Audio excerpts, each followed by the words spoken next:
Assalamualaikum warahmatullahi wabarakatuh. Selamat datang di kuliah online kalkulus. Ini adalah pertemuan ke-24 dan di video ini kita akan belajar mengenai integral parsial. Integral parsial digunakan untuk menyelesaikan integral dari fungsi yang fungsi tersebut merupakan perkalian dari dua buah fungsi. Contoh yang pertama misalnya saya harus mengintegralkan X dikali cos X. Ini adalah fungsi perkalian. X dikali dengan cos X.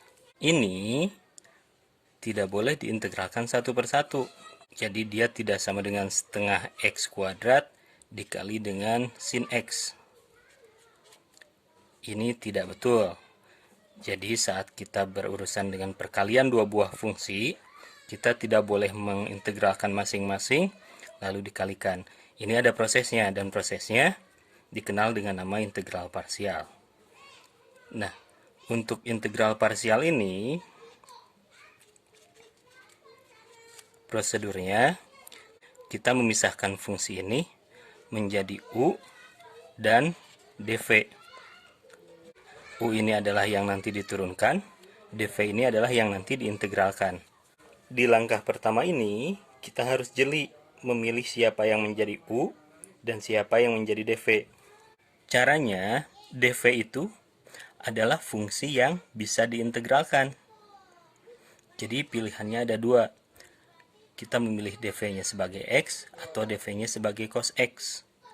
Dua-duanya ternyata bisa diintegralkan. Kalau dua-duanya bisa diintegralkan, pilih yang paling kompleks. Jadi dalam hal ini, kita memilih cos X sebagai dv. Kalau cos X-nya sebagai dv, berarti X-nya sebagai U. X-nya adalah U, sisanya ini menjadi dv. Cos X dx. Kita membutuhkan du per dx atau turunan dari U. Turunan dari X adalah 1, sehingga du-nya adalah dx. Sedangkan untuk mendapatkan V, kita integralkan kedua ruas. Integral dari dv adalah V, integral dari kosinus adalah sinus X plus C. Selanjutnya, kita menggunakan persamaan integral parsial, yaitu integral UdV sama dengan UV dikurangi integral VdU. Dari mana persamaan ini muncul? Ini akan dijelaskan di bagian akhir kuliah ini. Kita lanjutkan. Integral UdV ini adalah integral X cos X dx. UV, U-nya adalah X, V-nya adalah sin X tambah C, dan integral VdU-nya adalah sin X tambah C, du-nya sendiri adalah dx. Kalau kita sederhanakan, ini menjadi X kali sin X, X dikali C adalah Cx, dan hasil integral dari ini adalah integral dari sin X adalah negatif cos X, dan konstanta ini diintegralkan menjadi Cx. Ini masih harus kita tambah dengan C yang lain, sebut saja C1. Nah, ini hasilnya X kali sin X ditambah Cx ditambah cos X dikurangi Cx dikurangi C1. Ternyata Cx dan negatif Cx ini saling menghilangkan, sehingga hasil akhirnya hanya X kali sin X tambah cos X ditambah C. Nah, ini menjadi alasan kenapa di pengintegralan yang pertama C ini tidak ditulis.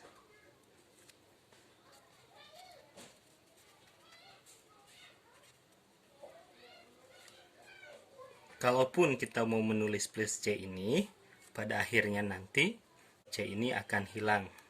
Karenanya dari awal kita tidak perlu menulis tambah C yang ini. Kita lihat contoh soal berikutnya.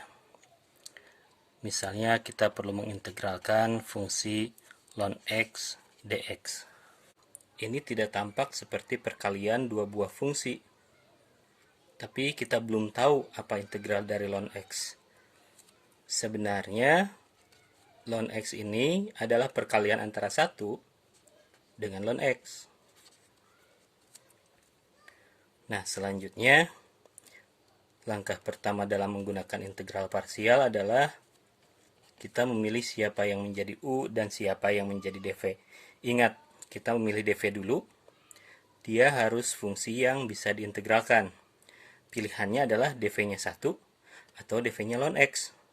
Kalau kita memilih dv-nya ln x, kita belum tahu integral dari ln x. Karenanya, pilihan yang tepat adalah memilih dv-nya sama dengan 1. Yang ini menjadi u. Kalau u-nya adalah ln x, sisanya adalah dv 1 kali dx. Turunan dari ln x adalah 1 per x, sehingga du-nya adalah dx dibagi x. Sedangkan untuk mendapatkan v, kita mengintegralkan. Integral dari dv adalah v, integral dari 1 adalah x, dan kita tidak perlu menulis tambah c di sini. Selanjutnya kita menggunakan persamaan integral parsial, yaitu integral udv sama dengan uv dikurangi integral vdu. U-nya adalah ln x, v-nya adalah x, integral vdu, v-nya adalah x, du-nya adalah dx dibagi x. Ini saling menghilangkan, bagian depan menjadi x kali ln x, bagian yang belakang menjadi hanya tinggal dx. Integral dari dx adalah x ditambah c. Kita coba lagi contoh soal yang lain. Ini contoh 3. Yang perlu saya integralkan adalah x kuadrat dikali e pangkat x. Kita lihat siapa yang bisa menjadi u dan siapa yang bisa menjadi dv. X kuadrat bisa diintegralkan. Integralnya adalah sepertiga x pangkat 3. E pangkat x juga bisa diintegralkan. Integralnya tetap e pangkat x. Nah, kalau dua-duanya bisa diintegralkan, kita memilih yang lebih kompleks. Berarti dv-nya adalah e pangkat x. E pangkat x dx. U-nya adalah x kuadrat. Bagian u ini kita turunkan. Du per dx adalah 2x. Berarti du-nya adalah 2x dx. Untuk mendapatkan v, kita integralkan dv, yaitu integral dari e pangkat x dx. Integral dari dv adalah v, integral dari e pangkat x adalah e pangkat x. Kita gunakan lagi persamaan integral parsial. Integral udv sama dengan uv dikurangi integral vdu. U-nya adalah x kuadrat, v-nya adalah e pangkat x, v-nya adalah e pangkat x, du-nya adalah 2x dx. Nah, sayangnya kita belum tahu hasil integral dari e pangkat x kali 2x ini apa. Dan untuk mencari integral ini, kita perlu menggunakan lagi integral parsial. Kita cari dulu integral dari e pangkat x 2x. Nah, kalau menggunakan integral parsial 2 kali, bagian dv-nya jangan berubah. Kalau tadi kita memilih e pangkat x sebagai dv, sekarang juga kita memilih e pangkat x sebagai dv. U-nya adalah 2x. Turunan dari 2x adalah 2, berarti du-nya adalah 2 dx. Dan untuk mendapatkan v, kita mengintegralkan.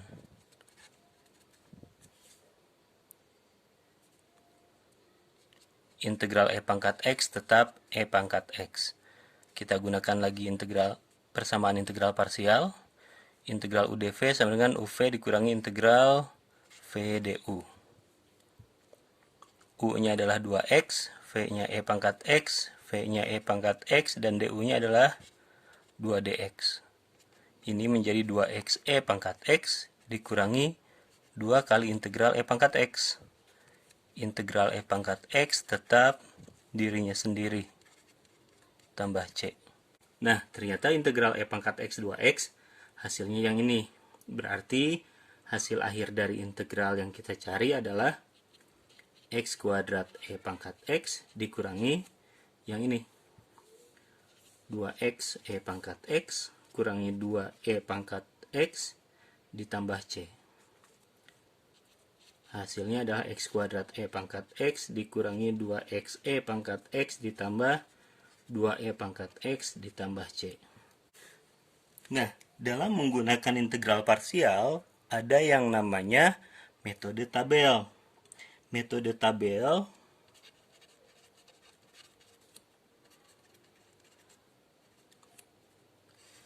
Metode tabel ini hanya digunakan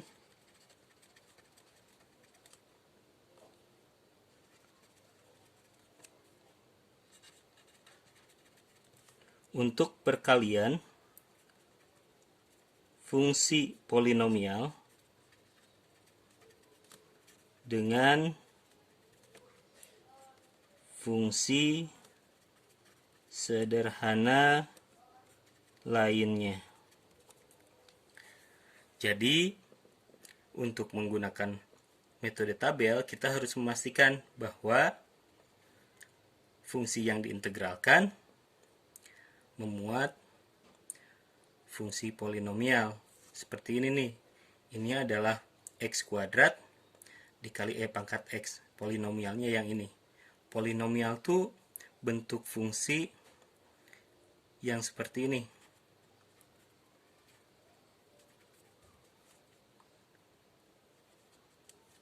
Bentuknya sebuah bilangan tambah bilangan kali X tambah bilangan kali X kuadrat dan selanjutnya sampai pangkat N.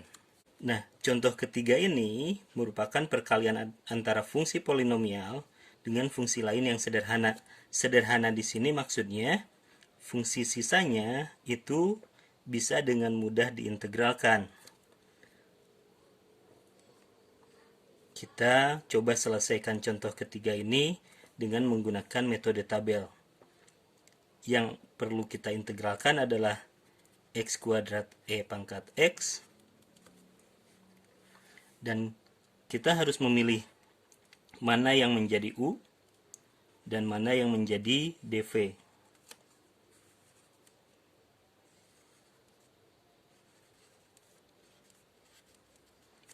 Yang dipilih sebagai U selalu fungsi polinomial. U ini diturunkan dan dv ini diintegralkan. Kalau U-nya X kuadrat, dv-nya berarti E pangkat X. Turunan dari X kuadrat adalah 2X, turunan dari 2X adalah 2, dan turunan dari 2 adalah 0.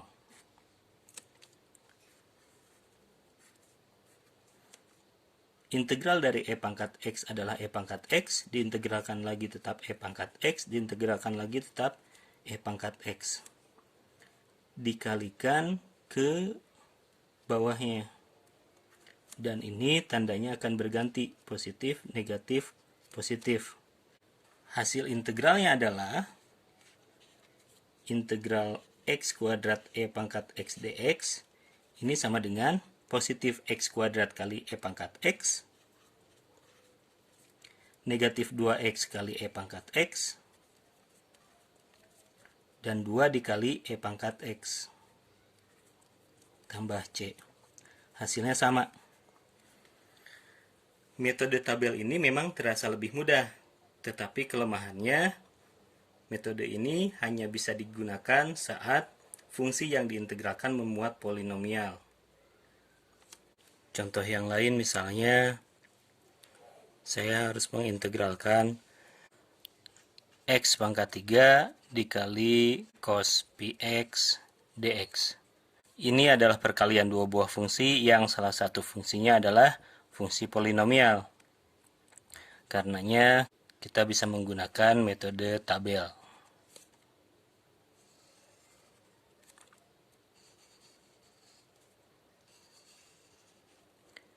Yang menjadi U adalah polinomialnya, yaitu X pangkat 3. Yang menjadi dv sisanya, yaitu kosinus px. U ini kita turunkan, dan cos px ini nanti kita integralkan.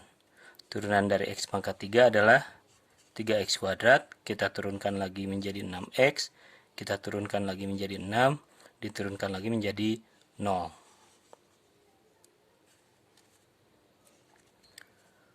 Untuk cosinus px ini diintegralkan menjadi positif sinus, sudutnya masih sama px, tapi saya harus mengalih dengan 1 per koefisien dari x, yaitu pi. Ini saya integralkan lagi. Integral dari sinus adalah negatif kosinus, sudutnya masih sama px. Hasilnya ini harus saya kali dengan 1 dibagi koefisien x ini, yaitu pi. Di depan sudah ada 1 per pi, saya bagi dengan pi lagi, hasilnya menjadi 1 per pi kuadrat.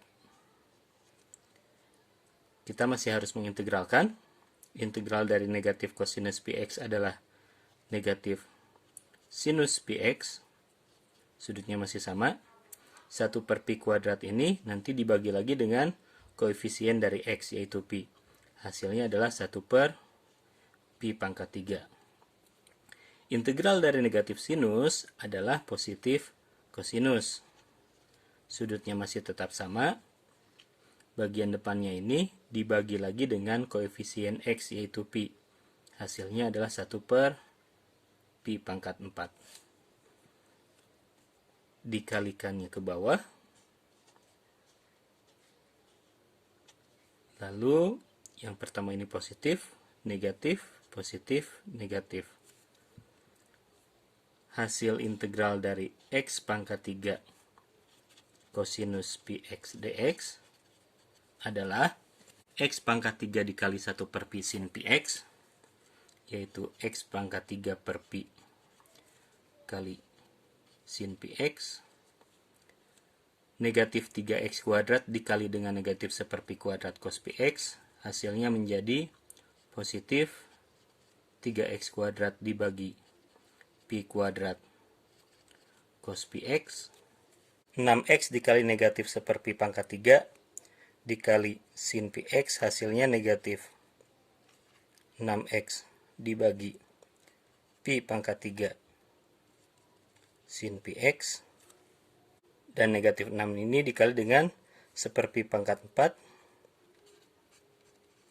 dikali dengan kosinus px tambah c. Selesai. Metode ini memang lebih mudah, tetapi sayangnya dia hanya bisa digunakan untuk perkalian antara polinomial dengan fungsi yang sederhana. Kita lihat contoh berikutnya. Sekarang kita diminta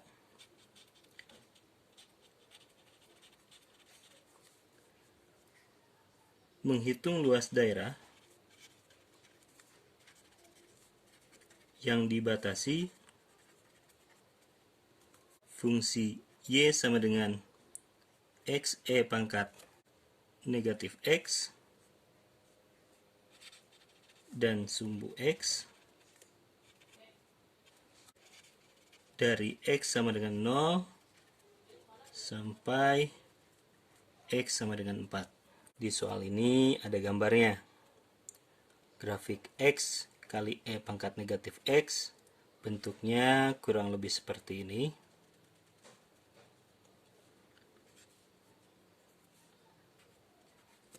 Sebutlah 4 sebelah sini, sehingga luas daerah yang kita cari adalah ini. Karena fungsinya hanya 1 dan kurvanya berada di atas sumbu x, luasnya itu adalah integral fx dx, batasnya dari 0 sampai 4.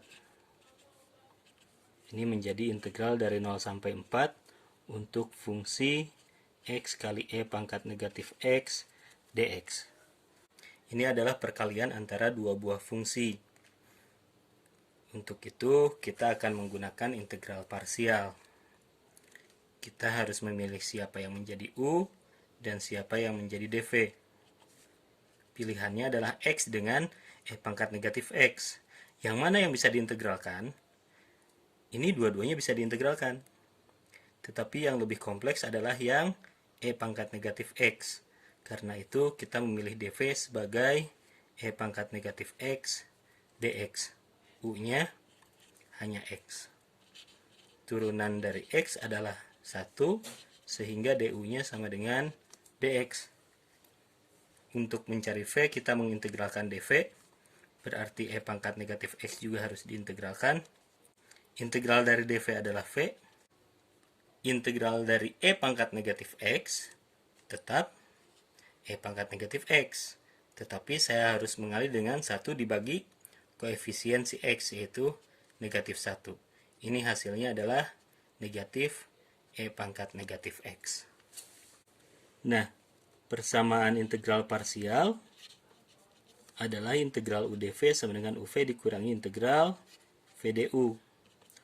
U-nya adalah yang ini, V-nya adalah negatif E pangkat negatif X, dikurangi integral V-nya adalah negatif E pangkat negatif X, dan du-nya adalah dx. Integral yang kita cari adalah integral tentu, ada batasnya, dari 0 sampai 4. Karena itu, integral yang ini juga ada batasnya, dari 0 sampai 4.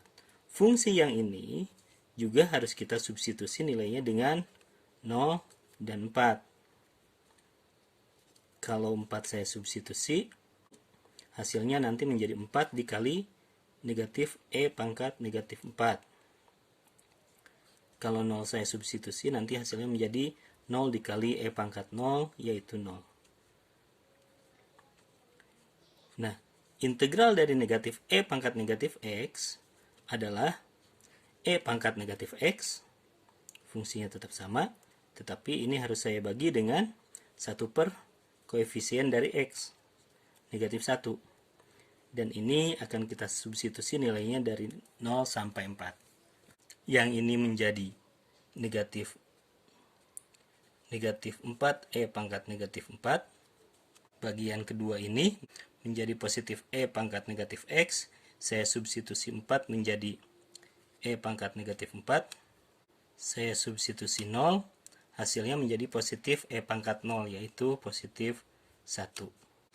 Yaitu negatif 5 per E pangkat 4 ditambah 1, atau 1 dikurangi 5 per E pangkat 4. Sekarang kita akan mencari tahu dari mana persamaan integral parsial itu muncul. Sebenarnya berawal dari aturan perkalian pada turunan. Kalau saya punya dua fungsi, yaitu U dan V, lalu mereka dikalikan, setelah itu diturunkan, turunannya adalah U aksen V ditambah U V aksen. Atau turunan dari UV terhadap X adalah du per dx dikali V ditambah U dikali dv per dx. Ini kalau semuanya saya kali dengan dx, hasilnya menjadi duv sama dengan du dikali V ditambah U kali dv. Kalau saya sisakan U dv di ruas kanan, ruas kirinya menjadi duv dikurangi du dikali V, atau U dv sama dengan D dari UV dikurangi V dikali du. Kalau kedua ruas saya integralkan, D dari UV dikurangi V kali du.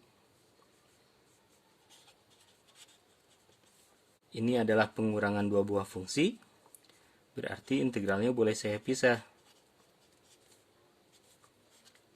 integral VdU. Nah, D dari UV diintegralkan, hasilnya adalah UV. Yang ini bentuknya tetap sama. Inilah alasan kenapa persamaan integral parsial ini muncul. Integral UdV sama dengan UV dikurangi integral VdU. Sekian video perkuliahan kali ini. Saya tutup dengan Assalamualaikum warahmatullahi wabarakatuh.